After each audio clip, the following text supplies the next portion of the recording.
Hello dear students, welcome to my YouTube channel English Mania. और आज हम लोग अपने यूट्यूब चैनल के माध्यम से कुछ बेसिक टॉक करेंगे। और ग्रामर का हमारा बेसिक टॉक है, उसमें हमने बहुत ही छोटा सा टॉपिक लिया है प्रीपोजिशन का। तो प्रीपोजिशन पर थोड़ा सा चर्चा करेंगे। और पहले तो ये हम जानते हैं कि प्रीपोजिशन हमारा क्या है, पार्ट्स ऑफ स्पीच का एक पार्ट है। और बहुत सारे जो हमारे पार्ट्स ऑफ स्पीच है उसी में से प्रीपोजिशन भी है। हिंदी में इसे हम कारक चिन्ह कहते हैं, जिसे हिंदी में आपने पढ़ा ही होगा कि प्रथमाने द्वितीया को तृतीया से के द्वारा या कर्ता ने कर्म को कर्म से के द्वारा। तो प्रीपोजिशन की हिंदी जो है आपका वो कारक होता है, कारक चिन्ह होता है।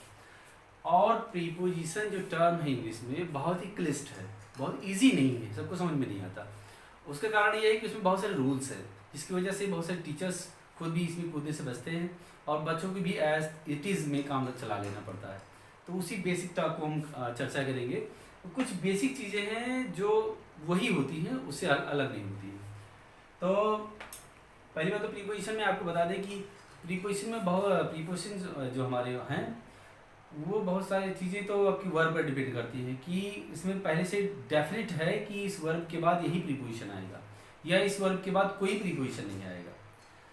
तो हम उनकी चर्चा नहीं कर रहे, हम उनकी चर्चा कर रहे हैं जो कॉमन है, जो अपवाद वाली नहीं है। तो इसी में एक हमारा प्रीपोजिशन है समय के लिए, टाइम, टाइम शोइंग प्रीपोजिशन।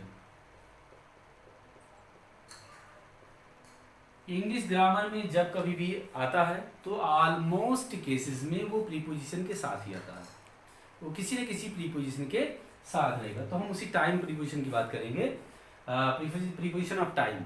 इस प्रीपोजिशन ऑफ टाइम में आपका ये ऑलमोस्ट यूज किए जाते हैं। आप दो प्रीपोजिशन बहुत अच्छी तरह से जानते होंगे, सिंस एंड फार। कोई दिक्कत नहीं किसी को, हमें लगता है, क्योंकि आप अगर प्रेजेंट परफेक्ट कंटिन्यूअस टेंस पढ़ा होगा, पास्ट परफेक्ट कंटिन्यूअस पढ़ा होगा या फ्यूचर परफेक्ट कंटिन्यूअस पढ़ा होगा तो निश्चित रूप से सिंस और फार का प्रयोग आप जानते होंगे। नहीं जानते भी हम थोड़ा चर्चा भी कर देते हैं इसकी। इसके अलावा और भी प्रीपोजिशन है, आपका है एट, ऑन और इन।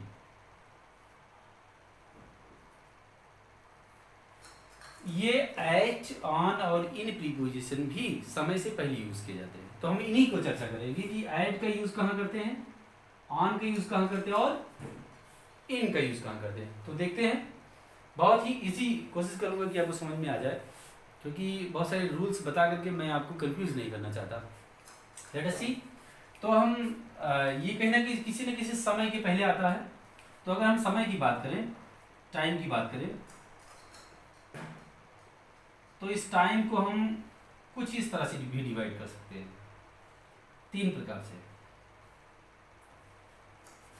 देखते हैं तीन प्रकार से कैसे डिवाइड कर सकते हैं। कोई भी जो टाइम हमारा होता है, या तो ठीक 24 घंटे का होता है टाइम,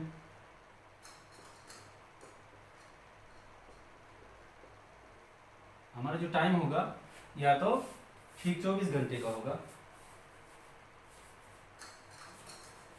फिर या तो 24 घंटे से कम,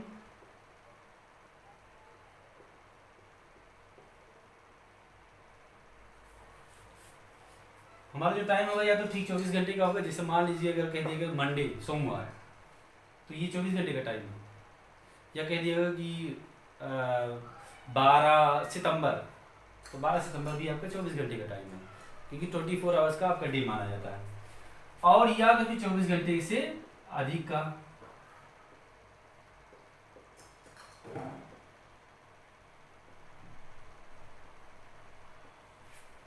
जो हमारा टाइम होगा या तो ठीक 24 घंटे का होगा, 24 आवर्स का होगा, या 24 आवर्स से कम का होगा, या फिर 24 आवर्स से अधिक का होगा। हम चर्चा कर रहे थे प्रीपोजिशन एट की और ऑन की और इन की, इन्हीं की चर्चा हम कर रहे हैं। अब हम देखते हैं, तो एक एग्जांपल हम लेते हैं। जिसे हमारा देश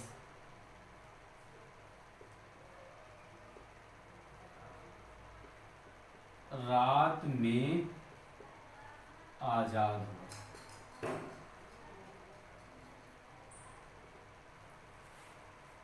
हमारा देश रात में आजाद हुआ। दूसरा सेंटेंस, हमारा देश 15 अगस्त को आजाद हुआ।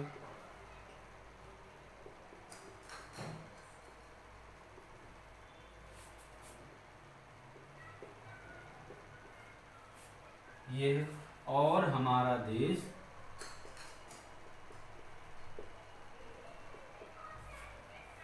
1947 में आजाद हुआ। समय देखते हैं यहां पर, रात में, ये रात आपका समय है, 15 अगस्त भी एक समय ही है, और फिर 1947 भी एक समय है। ये तीनों समय है, और इन तीनों टाइम के पहले किसी न किसी प्रीपोजिशन को आपको यूज करना है, ठीक है ना। अब हम देखते हैं रात जो हमारा टाइम है, तो हम इस फार्मूले को यूज करेंगे। हम देखेंगे कि जो हमारा टाइम है वो 24 घंटे का है, या 24 घंटे से कम का है, या फिर 24 घंटे से अधिक का है। अब हम देखते हैं रात। रात आपका 24 घंटे से कम का समय है कि 24 घंटे का समय है? मुझे लगता है रात आपका 24 घंटे से कम का समय है, ठीक। और 15 अगस्त ठीक 24 घंटे का समय है, क्योंकि 24 घंटे का समय होगा वो, तो उससे ज्यादा होगा तो आपका क्या माना जाएगा, 16 अगस्त मान लिया जाएगा। और ये 1947 भी आपका, ये ठीक 24 घंटे का समय है, और ये 1947 पूरे 365 दिन का टाइम है, ये समय है। और ये इसका मतलब ये हुआ कि 24 घंटे से अधिक का समय है, तो यहीं पर हमें यूज करना है। अब हम देखते हैं यहाँ पर, अगर आपका दिया गया टाइम 24 घंटे से कम का समय है, तो हम किसका प्रयोग करते हैं, ऐड का प्रयोग करते हैं। इसका प्रयोग करते हैं, अगर 24 घंटे से कम का समय है तो ऐड का प्रयोग करते हैं। अगर ठीक 24 घंटे का समय है तो हम किसका प्रयोग करते हैं, ऑन का प्रयोग करते हैं। और 24 घंटे से अधिक का समय है तो हम किसका प्रयोग करते हैं, इन का यूज करते हैं, इन का प्रयोग करते हैं।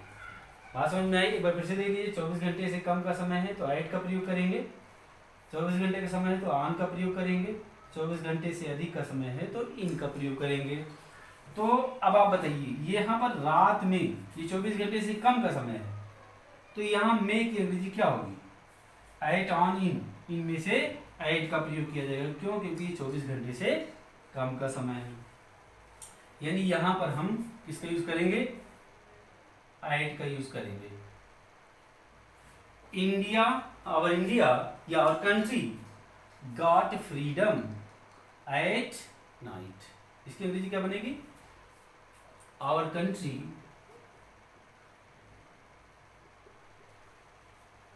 Got freedom at night. Any problem? At का प्रयोग क्यों किया गया है, क्योंकि एट के बाद जो नाइट आ रही है वो 24 आवर से कम का समय है, इसलिए एट का प्रयोग करेंगे। हमारा देश 15 अगस्त को आजाद हुआ। अब ये जो 15 अगस्त का जो समय है ये 24 घंटे से अधिक का है कि ये कम का है, ठीक 24 घंटे का, ये आपका 24 घंटे का टाइम है। तो जब ये 24 घंटे का समय है तो इसको क्या करेंगे, ऑन का प्रयोग करेंगे। तो यहां क्या करेंगे, our country got freedom on 15 August. किसी को कोई दिक्कत तो नहीं है? और दिक्कत हुई तो कमेंट करके बता देना। आप देखते हैं हमारा देश 1947 में आजाद हुआ, तो यहाँ क्या लिखेंगे, अभी 1947 का 24 घंटे से ज्यादा का समय है, इसलिए यहाँ पर किसका प्रयोग करेंगे, इन का यूज करेंगे। Our country got freedom in 1947। तो इस प्रकार से हम, कोई दिक्कत तो नहीं किसी को? जैसे मान लीजिए किसी का जन्म सोमवार को हुआ तो he was born on Monday. किसी का जन्म 1992 में हुआ, ही वॉज बॉर्न इन 1992। किसी का जन्म दोपहर में हुआ तो he was born in, add का प्रयोग करेंगे यहाँ पर दोपहर का, क्योंकि 24 घंटे के से कम का समय है। नेक्स्ट देखते हैं, कुछ और एक्सरसाइज करते हैं।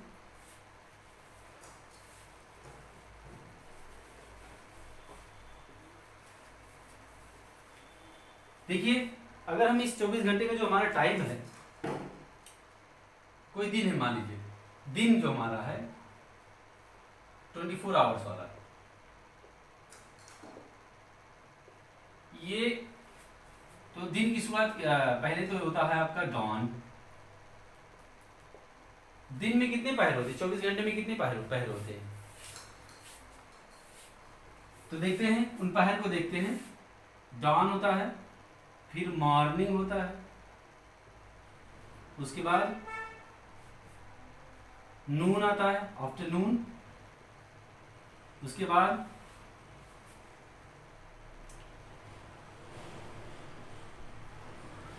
इवनिंग आती है, फिर डस्क होता है और फिर नाइट होती है।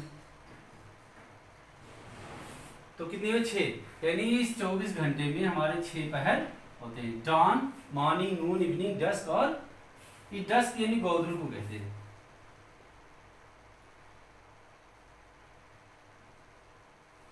ठीक है ना। तो और डॉन इस उषा काल को कहते हैं, जब सूर्य निकल रहा होता है। और ये अब तुलना की 24 घंटे के टाइम में 6 भाग में बढ़ गया, यानी 4-4 घंटे का हर पहर होता है। तो जब भी हम इसके पहले किसी प्रीपोजिशन का यूज करेंगे तो किसका यूज करेंगे, इसका, इसका, इसका, किसका, हमें लगता है इस 24 घंटे के सब कम का ही सब समय है, तो एट का प्रयोग होता है। इसीलिए आप देखिए जब कभी भी आपके नाइट के पहले क्या एट नाइट का यूज करते हैं, at evening, at noon, at morning, at dawn, at dusk. तो हम क्या लिखेंगे, एट डॉन लिखते हैं या एट नाइट लिखते हैं या एट इवनिंग लिखते हैं और एट डस्क लिखते हैं, एट नून लिखते हैं या एट मॉर्निंग भी लिखते हैं। जल्दी यही लिखा जाता है। लेकिन कहीं कहीं आप यहां पर आप इसको अगर देखते होंगे तो एट द नाइट भी, सॉरी इन द नाइट मिलेगा आपको।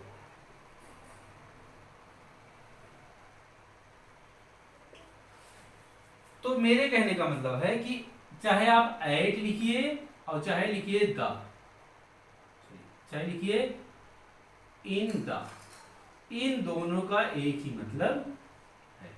आगे जब प्रीपोजिशन में हम चर्चा करेंगे तो आपको बताएंगे कि एट और इन द का दोनों का अर्थ एक क्यों है, क्यों एट के बाद में दा नहीं आता और इन के बाद में दा लगाने पर ही एट का अर्थ होता है। ठीक है, तो ये बात आपको समझ में आई होगी शायद कि समय है कोई तो उसको 24 घंटे में ब्रेक कर लेंगे, अगर 24 घंटे से कम का समय है तो एट का प्रयोग करेंगे, ठीक 24 घंटे का समय तो आन का प्रयोग करेंगे, 24 घंटे से अधिक का समय तो इन का प्रयोग करेंगे। हमने आपको हमारा देश आज़ाद हुआ उसमें उदाहरण देकर बता दिया।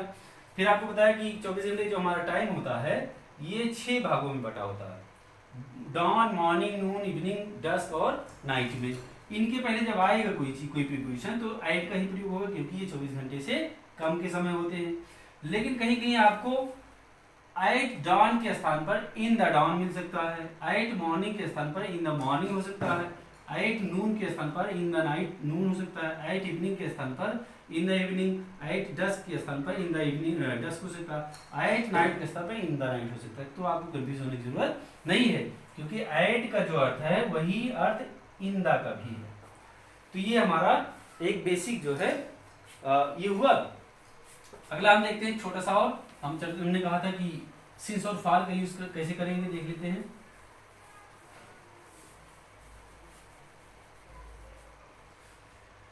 तो सिंस और फार ये प्रीपोजिशन है जो समय के लिए ही आते हैं। तो समय के लिए आते हैं, आप जानते होंगे इसको, इसका प्रयोग जो है जनरली हम प्रेजेंट, परफेक्ट, कंटिन्यूअस टेंस में या पास्ट, परफेक्ट कंटिन्यूअस या फ्यूचर,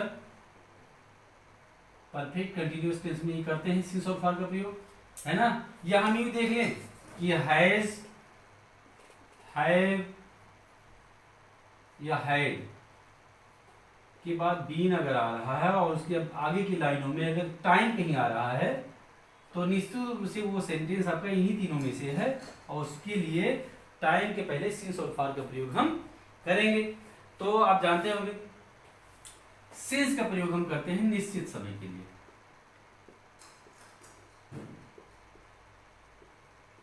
और फॉर का प्रयोग हम करते हैं अनिश्चित समय के लिए।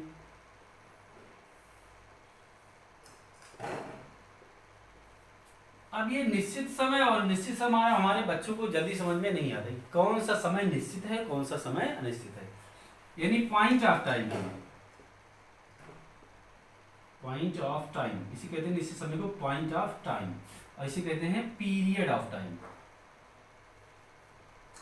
तो ये जनरली बच्चों को समझ में नहीं आता है कि पॉइंट ऑफ टाइम क्या होता है, पीरियड ऑफ टाइम क्या होता है, जिसकी वजह से वो सिंस और फॉर का प्रयोग नहीं कर पाते हैं। इंटर में भी जो है बहुत सारे बच्चे इसको जनरली नहीं जानते हैं और बहुत सारे हमारे जानते हैं, ऐसा नहीं है, लेकिन वहां पर सिंटेक्स में करेक्शन के लिए आ सकता है। कंपटीशन एग्जाम्स में भी आपका करेक्शन के लिए अक्सर आ सकता है। आप हैज बीन, हैव बीन के बाद में आईएनजी फॉर्म लगा हुआ है और वहां जहां सिंस होना चाहिए वहां फॉर लगा हुआ है या कोई अन्य प्रीपोजिशन लगा हुआ है तो वहां पर गड़बड़ी हो जाती है। तो इसके लिए बड़ा सरल इजी तरीका है हमारे पास, देखते हैं। हम इसको दूसरे टाइप से समझते हैं। हम पॉइंट ऑफ टाइम और पीरियड ऑफ टाइम ना सोच करके टाइम को देखते हैं। टाइम को दो भाग में बांटते हैं। अभी हमने पहले वाले वीडियो में पहले इसे जो बताया उसमें 3 भाग में बांटा था, लेकिन यहाँ हम देखते हैं, यहाँ हम टाइम को 2 भाग पार्ट में बांटते हैं। एक टाइम हम बांटते हैं काउंटेबल टाइम,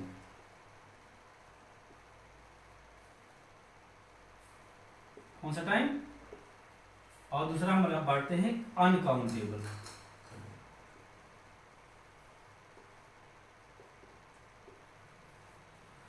हमारा जो पहला टाइम है वो काउंटेबल टाइम है और दूसरा टाइम है अनकाउंटेबल।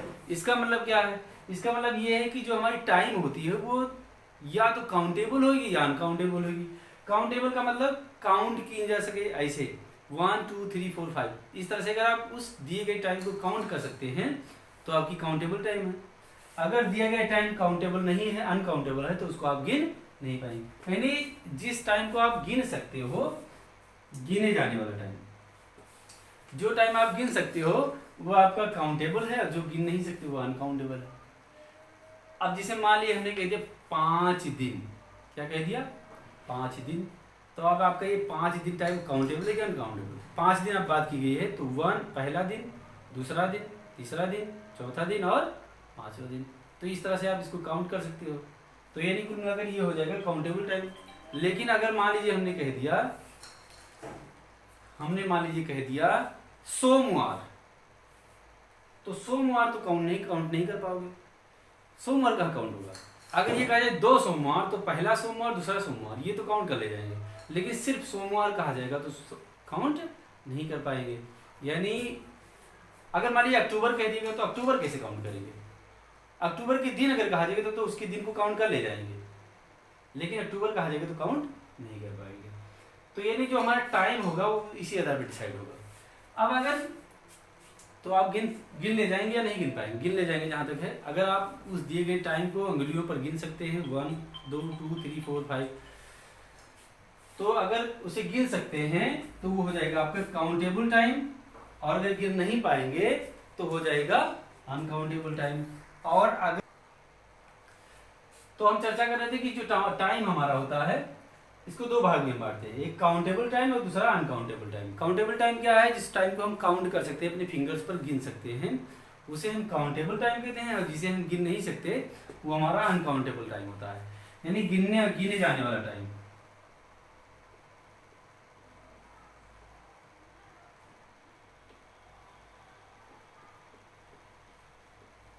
और जो ना गिना जा सके।